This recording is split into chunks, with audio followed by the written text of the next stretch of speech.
Here in just a moment. Our meeting has started and the recording has started.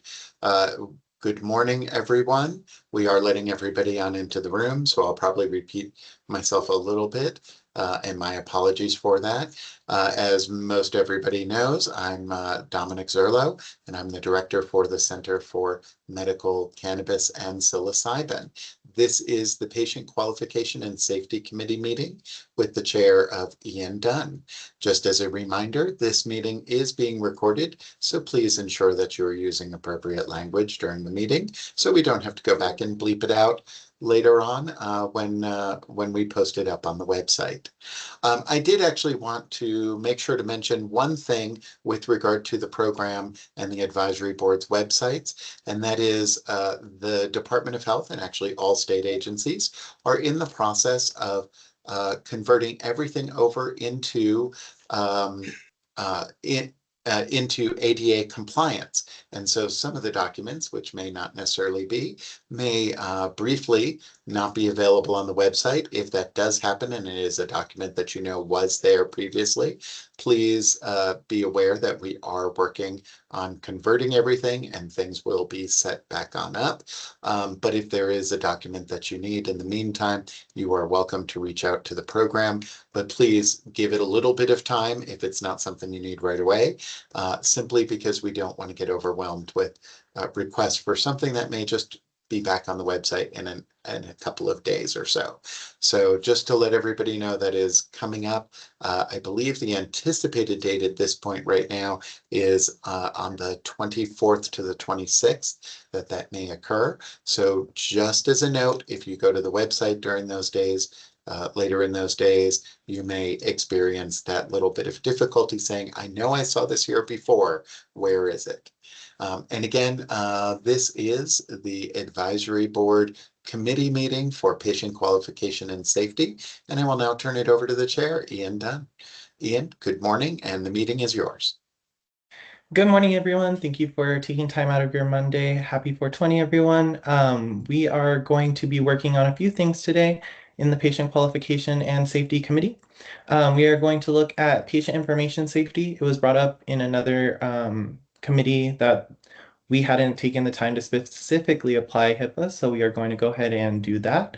After that, if time permits, we'll be looking at petition submission processes to be adopted by the board, and then evidence review standards for qualifying conditions if time permits. I will now turn over to some introductions. Thank you for attending today's meeting. Please share. That was not great. Thank you for attending today's meeting. Please share your name, your area of expertise relating to patient qualification and safety, and what brings you to the patient qualification meeting. At this time, if you would like to introduce yourselves and participate, please raise your hand. All right, and first we've got Sky Rivers. And Sky, I've enabled your mic. You can unmute when ready. You can hear me okay? Yes. Oh, hi, I'm Sky Rivers. I'm with the Santa Fe Reporter. I'm a retired intuitive counselor. I have been following the committees and the latest updates on what is going on, and I appreciate everybody's attendance and all the work that the DOH and everyone has been putting in, and thank you for having me. So thanks, Sky.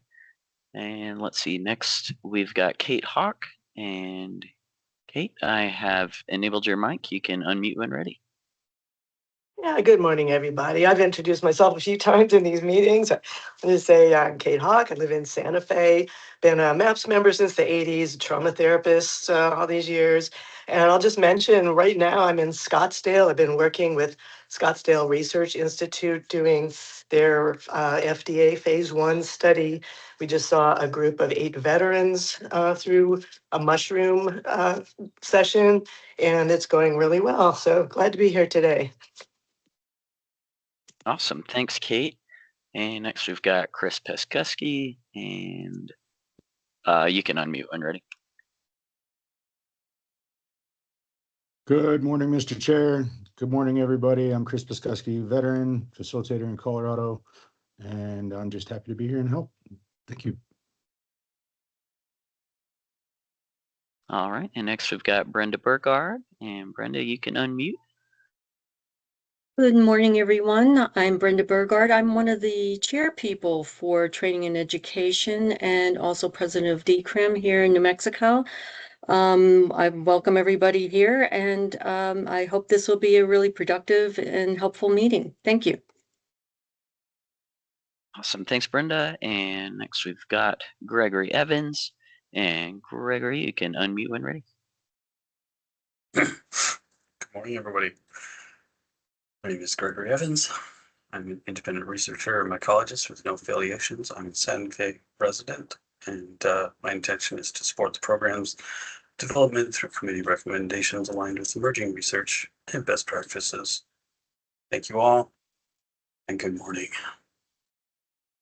Alrighty, good morning to everyone.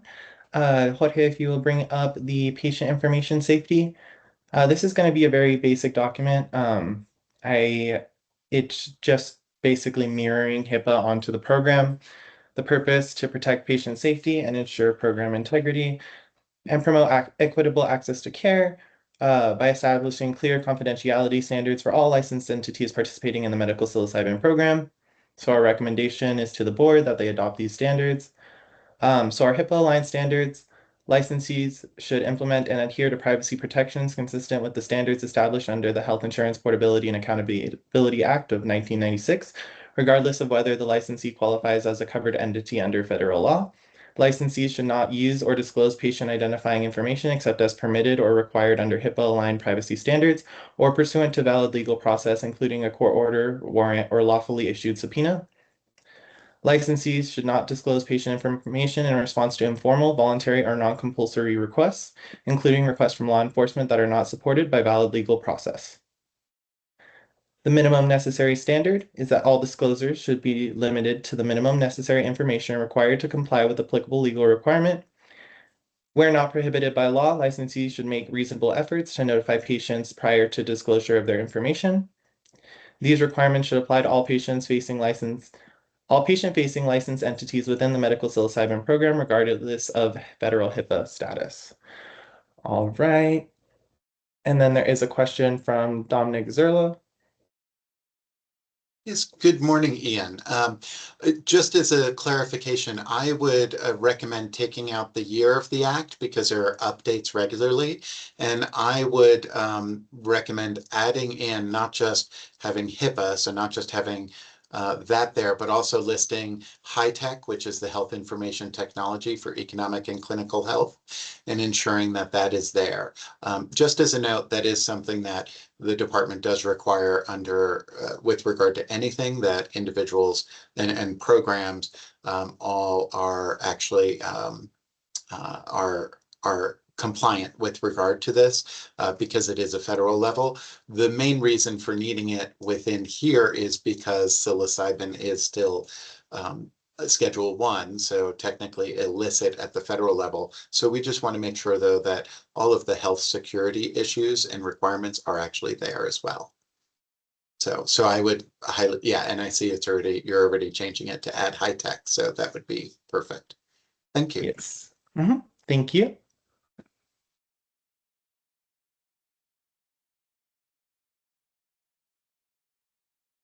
All right, any other questions, comments, concerns on the information standards?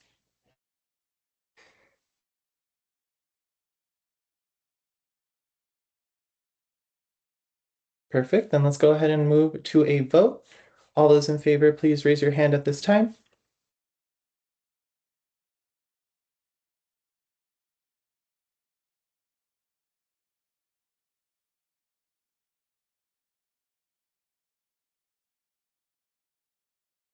All right, we've got 4 hands up.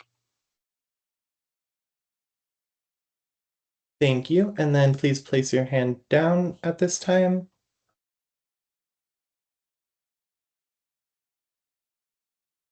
And then if you are opposed, please raise your hand.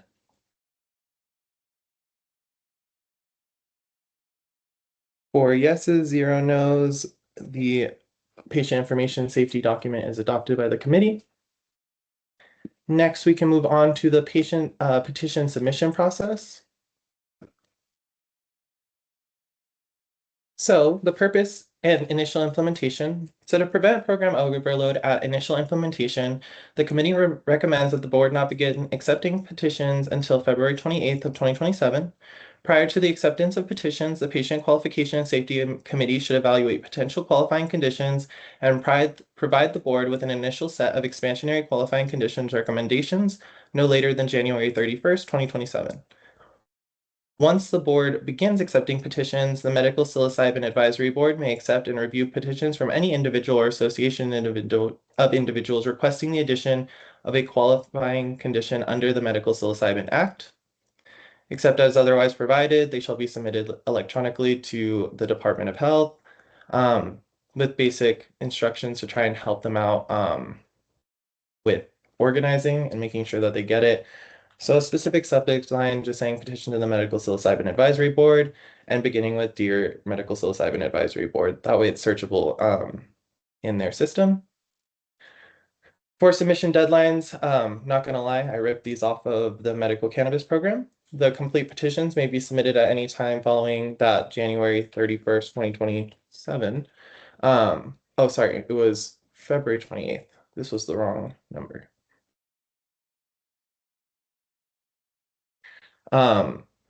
Petitions will be scheduled for review at the next available board meeting. To be considered, petitions must be received at least 30 calendar days prior to the scheduled meeting, and to ensure inclusion in the public notice, petitions must be received at least 35 calendar days prior to the board meeting.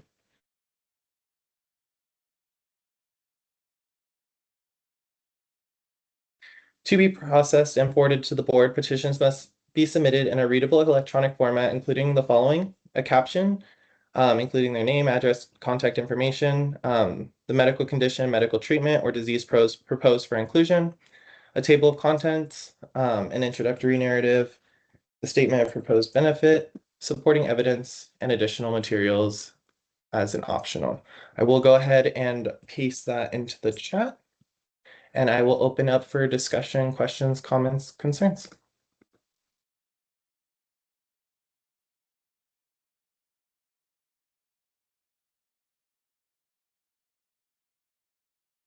All right, and first we've got Kate Hawk.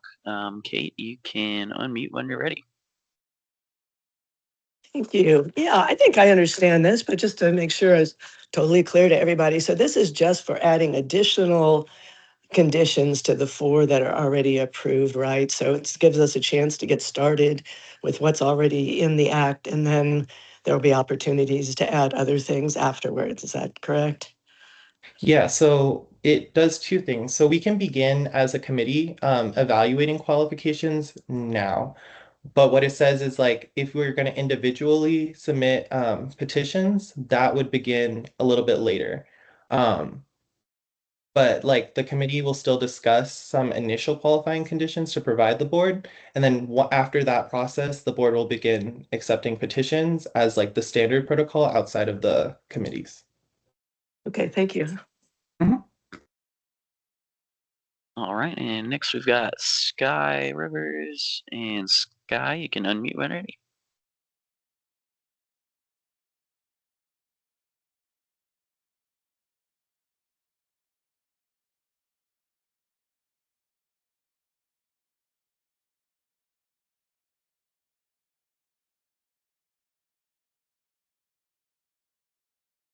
Okay, looks like might be having some issues. I know that earlier Can you you were hear me able to now? introduce yourself. Yeah, there you go. Okay, there Sweet. I am. What was just discussed, does that mean that the implementation date to December of the end of this year is going to be moved up to January of next year, or this petition is just for additional qualifying conditions? I'm a little confused. Yeah, so this would be for additional qualifying conditions. Basically, what this would do is the original implementation date or goal by the department would stand. This would just say, okay, so if they're going to start in December, then that gives us 2 months to allow them to figure out the current systems and processes for those initial patients. and then we can begin to add to that patient pool. I just don't want to stress out the systems on the very first day. Okay, thank you very much. Thank you.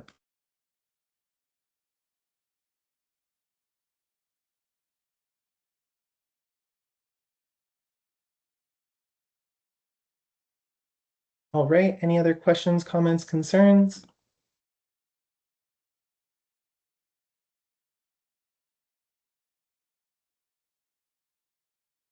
Alrighty, then we will move to a vote of this document as well. All those in favor, please raise your hand at this time.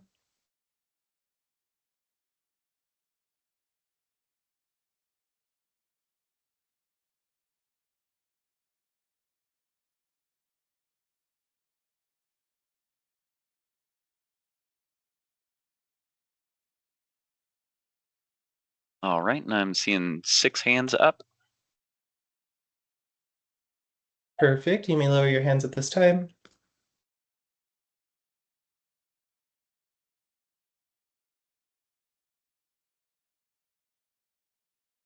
And all of those opposed, please raise your hand at this time.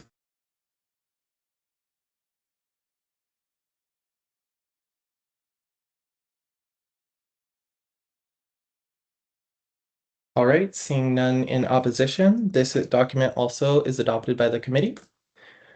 Now we have one final one, which is going to discuss, so that had qualifying conditions added in 2 processes. So the later one, once the program is in effect, will be the petitions, but the initial one, where we're still going to review and collect data, is going to be the Patient Qualification and Safety Committee. So next we're going to review our standards for qualifying conditions in this committee. This one.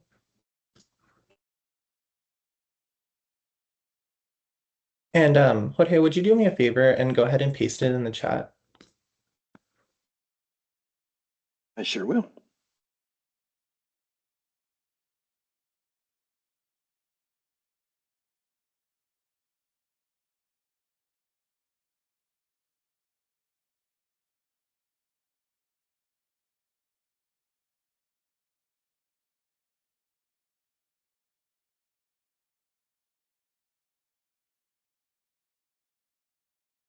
Thank you. So the purpose is to ensure that recommendations for new qualifying conditions under the Medical Psilocybin program are based on credible scientific evidence, clinical relevance, and patient safety considerations. So this policy would govern the evaluation of potential qualifying conditions by the Patient Qualification and Safety Committee. So the standard of evidence, randomized controlled trials shall be considered the strongest and most reliable form of evidence for evaluating therapeutic benefit and shall be prioritized when available. In the absence of sufficient randomized controlled trial data, the committee may consider high-quality observational studies, open-label trials, and other emerging evidence, provided that limitations are clearly acknowledged and the totality of evidence supports a reasonable expectation of benefit and safety. Systemic reviews and meta-analyses may be used to evaluate consistency and overall trends in the evidence. The committee shall ensure that such analyses are not given duplicate weight by where they rely on the same underlying studies already under review. In applying the standard of evidence, the committee shall consider the strength and consistency of findings across these studies, the size and clinical relevance of observed effects, known or potential risks associated with treatment, and the severity of the condition and availability of alternative treatments. Questions, comments, concerns?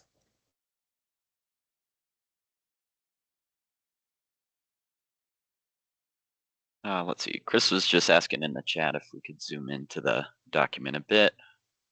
And then it looks like. How does that look? It's also in the chat. It's a little better. Thank you. Yeah, Cool. sure. All right. And Kate, you can unmute when you're ready. Yeah, thank you. Well, this generally makes sense, but I'm thinking from a perspective of end of life care, for instance, I'd like a little more time to have a chance to talk about it. We're going to have an in-person meeting this week, and I'd just like to, these are really important to set the foundation. I'd just like a little more time for us to take this into our committee and consider, what would the implications be for end of life care particularly. So, I- just wondering if we can have a little more time before we vote on this. Yes, we can if we need to take more time. So I don't see how, so end of life care is already a qualifying condition. It's a legislative one. So this would just go for additional qualifying conditions. Oh, Or, okay. yeah, I guess so I didn't understand. So this is just the additional ones. This doesn't mhm. apply for, I guess end of life care isn't as clearly defined. I mean, it's not a diagnosis or disorder in itself, but okay, so this is just additional ones if there's evidence. We want to have evidence to add anything additional. Right. Anything the legislature didn't add, we want to take the time to make sure we're reviewing evidence. Got it. Okay. Just didn't understand this is only for additional things. Thank you. No worries. Thank you.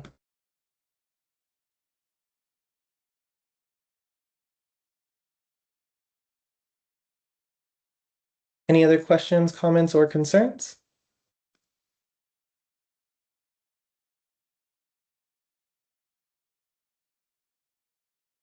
Alrighty, let's go ahead and move on to a vote of how we the evidence requirements. All those in favor, please raise your hand at this time.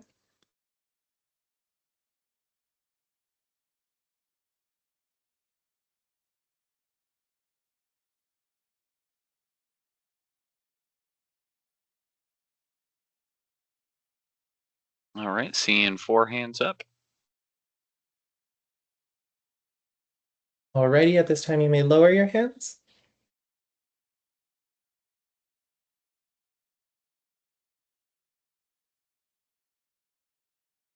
Alrighty, and then if you are opposed, please raise your hand at this time.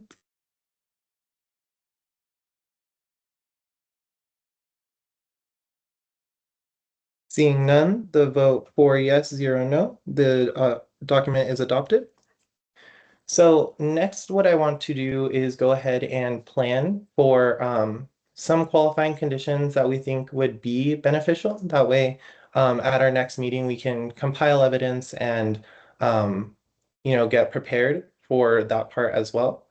But I do want to just open before we start that, any other things that you feel need to be addressed before we moving on to this qualifying conditions section. Gregory?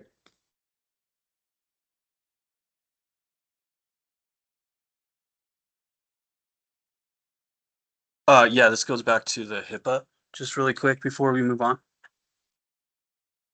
I wanted to get my words right, so I didn't chime in when that was happening. I wanted to just call out like a flag for something that we will need to consider at some point, and that's like what is it called? It's like QSOA, Qualified Service Organization Agreement.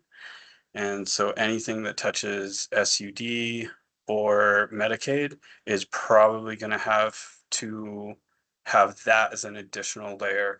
And this is more for like any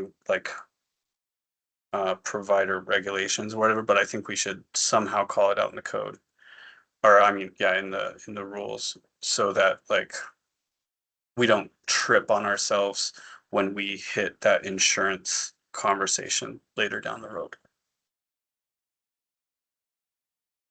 Nothing to vote on today, just like as we iterate this. I think before we roll out, we should probably have that conversation.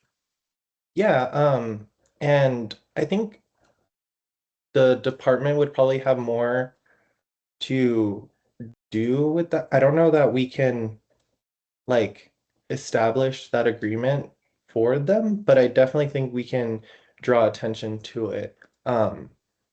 Yeah, and I'm not sure how it like would fold into this part of the recommendation, but if there's like a provider who has like their BAA in place with their patients and they are receiving payments from Medicaid for any part of their business. I think Dominic probably has some insight on this. Like, I'm trying to understand the link in here, but there is a requirement for that business to have an additional layer of agreement with their patients. I think that's how it works out. Don? Yeah, Dominic? Yeah, good morning, everybody. I mean, this is something that is already actually in place. It doesn't necessarily need to be outlined here. However, all of the agreements that are there would include it. So including it in here and just saying that it would also ensure to match with the security rule is fine, but that security rule is a part of HIPAA itself. So it's not necessarily, doesn't need to necessarily be outlined separately. But if it helps people to feel a little more protected, there's not an issue with including it in. It simply adds in another layer of spelling it out for individuals, especially for patients, to say, look, your private health information needs to be protected regardless of whether it's paper, electronic, or otherwise. So to add it on in is not a problem. Especially from that standpoint, and just to call it out, but it is, the security rule is a part of HIPAA itself. And that was actually a part of why the high tech to be added in really was there, and why I suggested that is just to give patients and providers both sort of that reminder of all of this information needs to be protected no matter what. I hope that helps. Cool. That totally makes sense, and I see it covered under high tech. My main concern was just downstream when all of the insurance pieces fall together, calling out that due diligence, like the program is 25,000 steps ahead. And yeah, I think getting that insurance, those Medicaid payments for a lot of these conditions is massive. But yeah, thank you. Doesn't need to be, we don't need it. I wouldn't recommend like re-voting on this thing or anything like that. Just wanted to put the conversation out there. I appreciate it. Thank you so much. But is there any other comments before we get to qualifying conditions?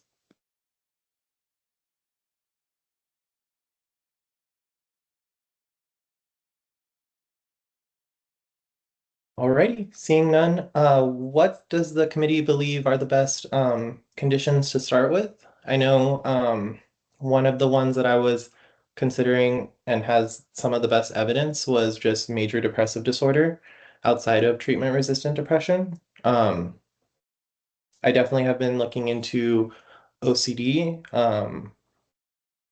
some other conditions, but I definitely want to hear what the committee is looking into and what y'all would like to focus on first.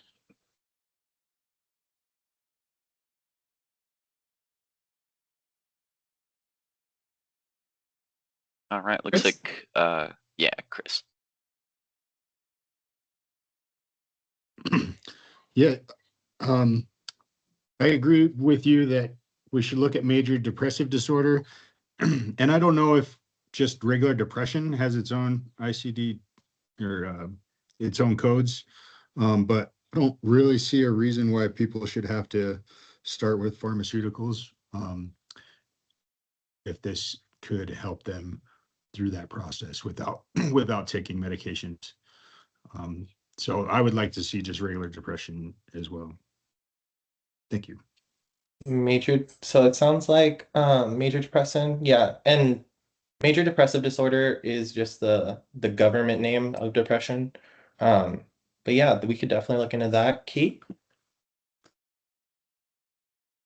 Yeah, I agree with Chris, having people, if they don't want to be on pharmaceuticals that might be difficult to get off of, that would be nice if we don't have to have the treatment resistant, if there's evidence that this could help. And then I'll also say physical pain could be, helpful.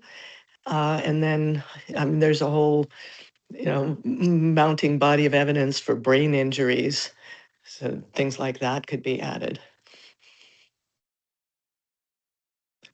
And, some of these things are overlapping. Is it like working with the veterans here? A lot of them, there's some kind of effect on the brain from all the explosions, but then there's also PTSD symptoms. So sometimes those things go together. Yeah, I completely agree that sometimes it's multifactorial leading to their symptoms. So thank you. We can definitely look at physical pain and TBI. Greg, agree?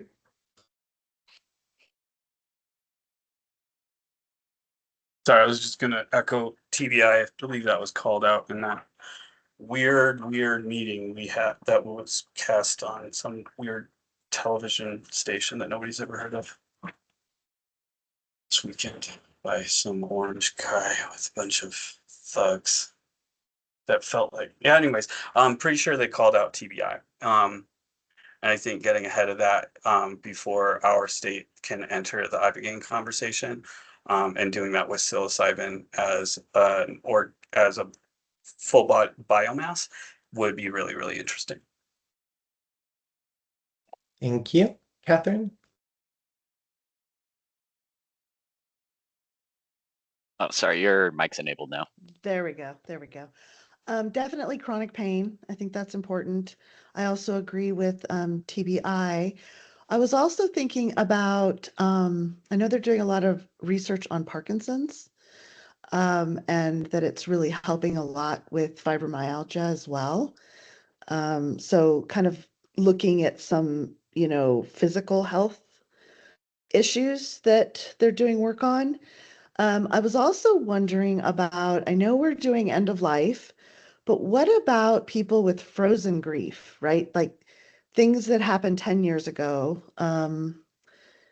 you know, maybe even, existential issues, but really like focusing on this frozen grief that I see this pretty often with people, especially if they've had multiple losses throughout their life. I just think that, we should consider expanding the end of life so that it's not just people currently experiencing it, but things that, relate to the past. Now, you could also potentially see that as PTSD because depending on, the situation, but I just see that being a big theme that I see a lot with people. Anyway, thank you. Would a good word for that be existential distress? Like it doesn't necessarily have to be the the that they are going to die. It could have been just that they thought they were going to die Right. and or have some other traumatic existential injury. So would that be a good characterization of what you were describing? Yeah, but I was also talking about people that have experienced loss of others throughout their life and they're stuck. Like they are triggered. I mean, again, it could also be under PTSD, but yeah, people that have experienced near-death experiences themselves, but also, um, just there's just a lot of grief. I'm thinking about like about 20 different patients in the past, 6 months that they're stuck in their grief. They can't move forward because there's so much loss in their life. And by the way, it's not always people. It could be loss of a job, loss of their identity, loss of health, like the disability. Um, yeah, I like what Kate is saying, prolonged grief disorder. That might be the way to put it.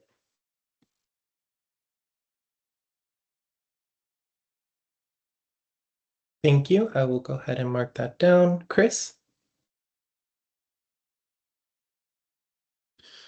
I'm curious if tobacco cessation would be included in in our current, what is it, substance abuse protocols. Would tobacco qualify, or would that have to be separate? In my humble opinion, and ultimately the department will be the one to decide, um, I believe nicotine use disorder would also qualify um, for psilocybin use, but I will defer until the department makes that decision. And if they decide contrary to that, I would support adding nicotine use disorder. There have been a few credible studies on its effectiveness for that. So, Gregory? Or I think Okay. Catherine has her Oh. hand up. Oh, Go sorry, Catherine. I already spoke, so. Oh, okay. There we go. Catherine, I think there's something I've been looking at called demoralization. So it's shown up in studies around end of life and long-term AIDS survivors. Essentially, it's this triggered state where you're discouraged, defeated, unmotivated to the point you can't keep trying. It's like it's depression, like acute depression without like the clinical definition of depression, and it's showing up in a lot of research lately. And I think that might be um a hood to put that conversation under. I have a small word salad. Things that haven't been touched: cluster headaches, eating disorders, postpartum depression, the demoralization hood of conversations. It's pretty bad, large. I did want to echo the Alzheimer's and Parkinson's conversation. I think that's all I have on my current list.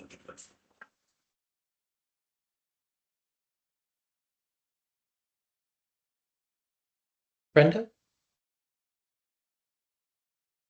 Yes, I was going to say Alzheimer's as well, possibly autism. This is something new that's being looked at as well. I think that along with autism comes social anxieties, other types of fears.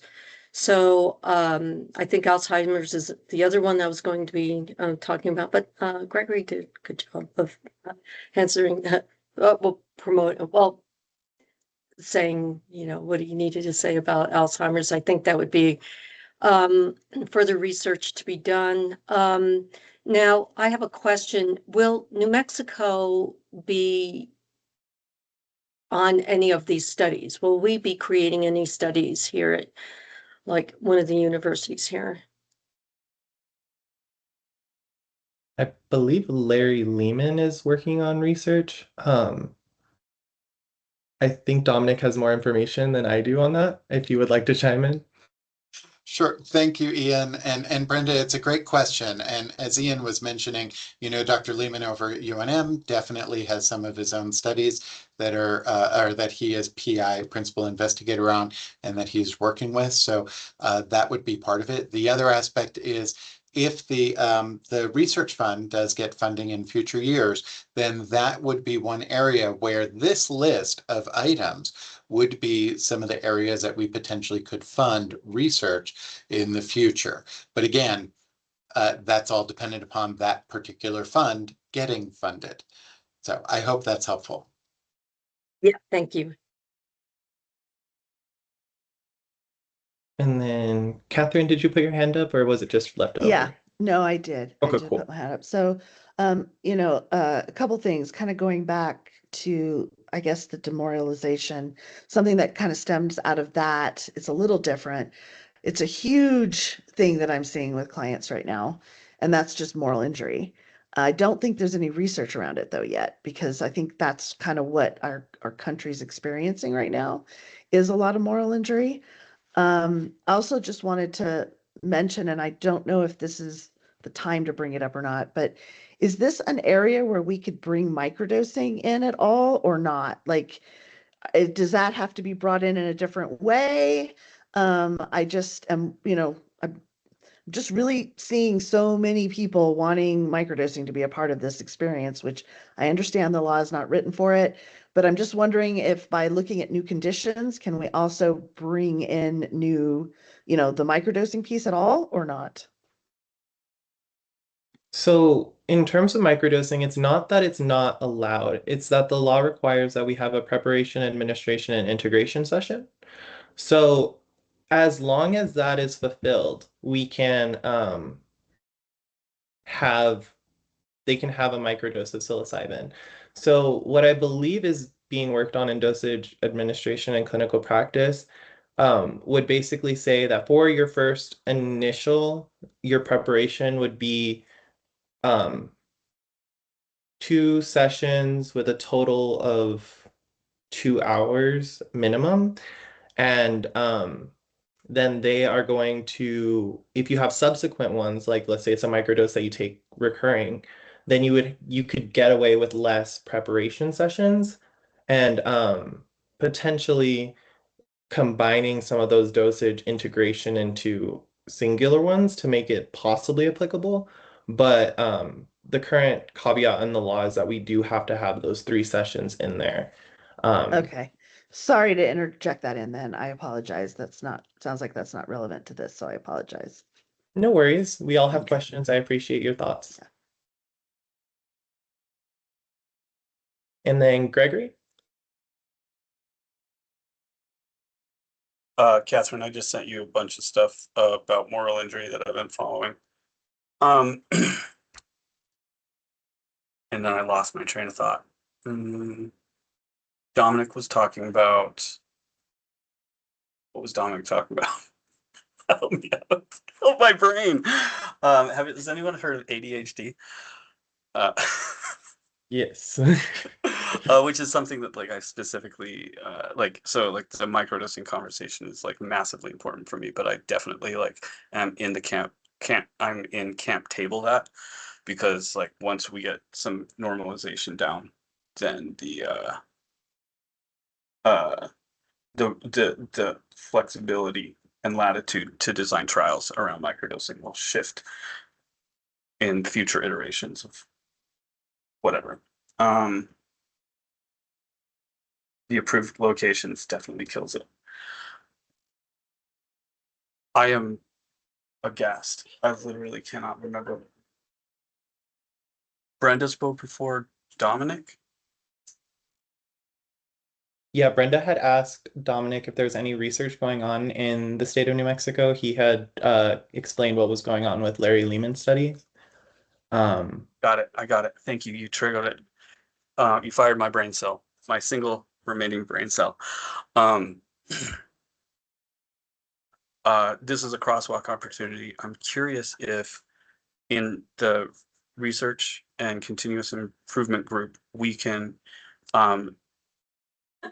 so when we have conditions, we have 4 conditions, there's going to be overlapping conditions. People will have additional, potentially like treatable conditions that are not like the target of the therapy. And so if we can call those out in like an intake form and understand, so we have this list of 30 conditions that we want to like consider. Let's like start tracking those and see if there's like tangential improvement across those things to help build bases for like you can do initial studies without even like, if you have this type of information at a program level, I think you could write papers based on it, and then get studies approved. Anyways, that was what I wanted to get out. Well, thank you. I'm glad that you found your thought. Eileen? All right, and your mic's enabled now. Hey, sorry for I'm gonna say a lot of things that I said in the chat, but I couldn't unmute earlier, so I apologize for that.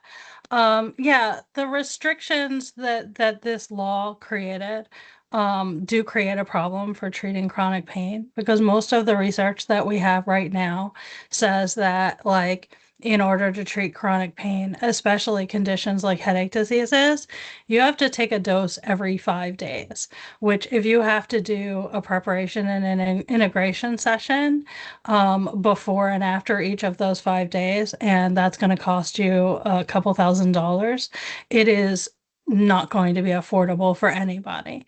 And those sessions every 5 days usually last for, quite some time, like, a month or 2 months, in order to get you out of that pain cycle that you're in. So chronic pain is probably going to be a challenge.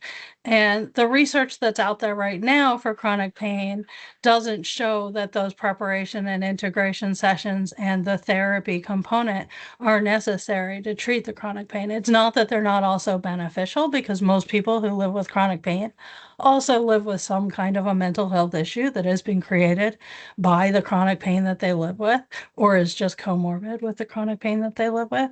But because of the limitations of the law, it's going to be a problem, and it's going to be something that we're going to have to address with the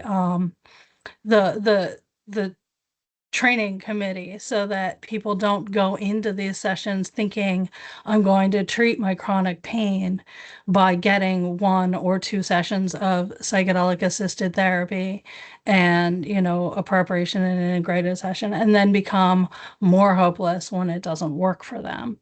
And that's not to say that I don't agree with what Gregory says, that we should be tracking it. In Colorado, they're going to start working to track these other things, whether people are having improvement in their chronic pain, because it could be that 1 or 2 sessions is all somebody needs to treat their low back pain or their spinal stenosis or something like that. We don't know enough yet to know that. The most robust clinical trials are around cluster headache and migraine right now. But the other thing that I wanted to point out is that there's some research about autoimmune conditions, especially Lyme, that has been coming to light recently. And so I also think that those conditions should be included in our list. Thank you so much. Alrighty, any others?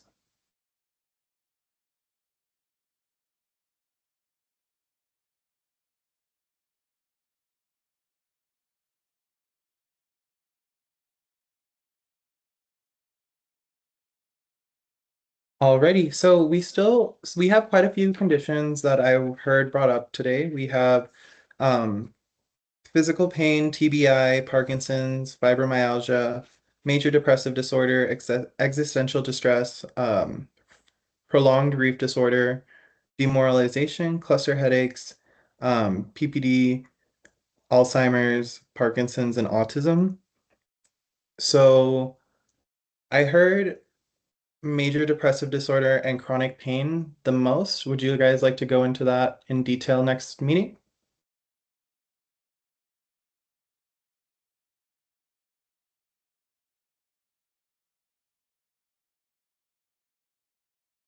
Cool. All right, I saw some yeses in the chat, so we will go ahead and look over chronic pain and I said Alzheimer's, right? Chronic pain and Alzheimer's for the next.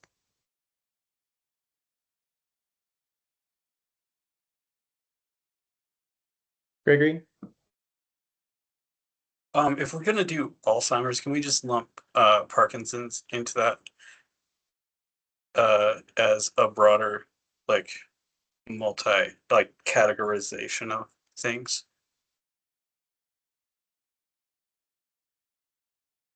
So yeah, we can do MDD, Alzheimer's, Parkinson's.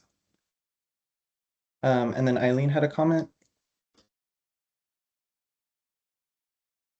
Maybe neurological conditions overall. Yeah, I think that's what I was trying to say. Thank you, Eileen. Sure.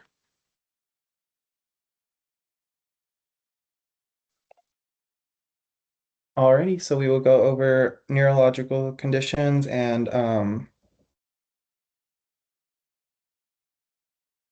major depressive disorder at the next meeting. We will go ahead and set that now.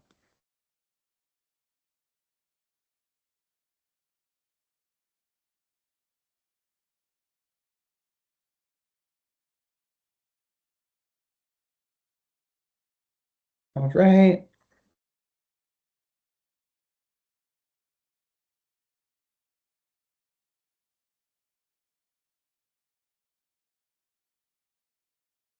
Does May 4th at 9 a.m. work for the department? Oh, Gregory had another comment, sorry.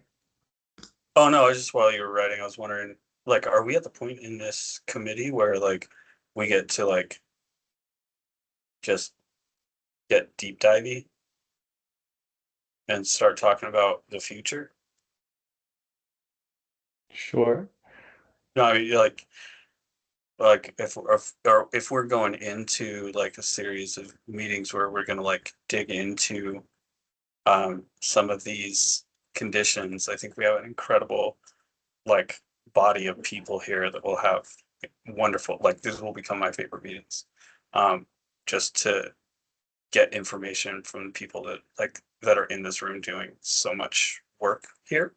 So yeah, I'd be really interested to see if the next month or two, or is that's what the goal of this group is, or if we're going to keep working in tandem on other stuff as well. So as far as the patient qualification committee bylaws go, we have achieved all of the objectives minus the initial qualifying conditions. So this will be the deep dive into what specific things, what research is out there, what research goes against this. Is there any biases? What is why does this help this condition? Why should it be recommended? Is this common practice, things like that? Maybe not common practice, that is probably the wrong word, but common research context could be applicable. Yeah. So it will be that part, the actual assessment of analysis, because this committee has produced most of all of our deliverables minus the initial qualifying conditions. Awesome.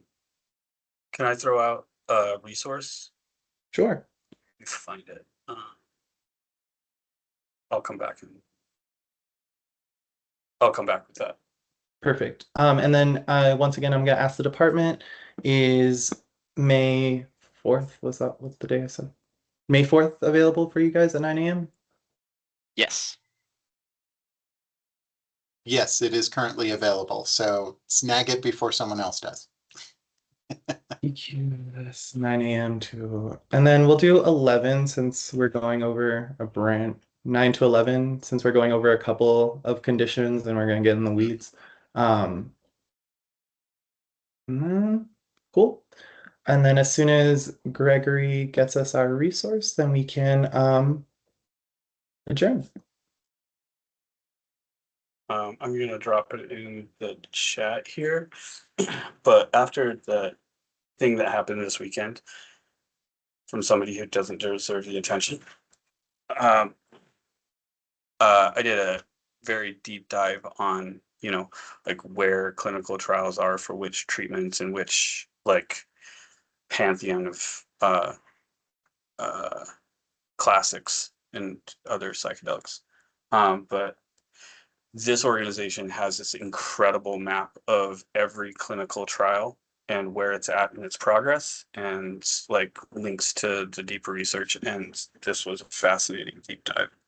I encourage anyone who hasn't to check out the Psychedelic Alpha website. Well, thank you. I definitely will be checking it out myself. But thank you everyone for coming and participating today. I appreciate all of your input and for spending the morning of 420 with us.